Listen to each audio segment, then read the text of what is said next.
तर वळूया पुढील बातमीकडे। अहमदनगर जिल्ह्यातील पुणतांबा फाटा इथं वाहतूक नियंत्रित करणाऱ्या पोलिसांना परप्रांतीय वाहन चालकाला शिवीगाळ करत मारहाण केल्याचा व्हिडिओ व्हायरल झालेला आहे।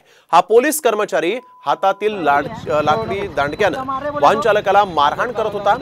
या व्हिडिओमध्ये स्पष्ट दिसतंय पोलीस कर्मचाऱ्याने 1000 रुपयांची मागणी केली, मात्र पैसे न दिल्यामुळे मारहाण केल्याचं या वाहन चालकाचं म्हणणं आहे। काय जाऊ द्या ना, खाऊ द्या, सकाळपासून डोकं गरम झालंय। हो नको धक्का मार रहे बोले तो आप धक्का लगा रहे हो। अरे तेरे नहीं बोला तो सुनता नहीं, निकल जाने का क्या बोला मैं पहले चल कोई तकलीफ नहीं बाकी आप मारना तो है। काय जाऊ द्या ना, खाऊ द्या, सकाळपासून डोकं गरम झालंय। हो नको धक्का मार रहे बोले तो आप धक्का लगा रहे हो। अरे तेरे नहीं बोला तो सुनता नहीं, निकल जाने का क्या बोला मैं पहले चल कोई तकलीफ नहीं बाकी आप मारना तो है।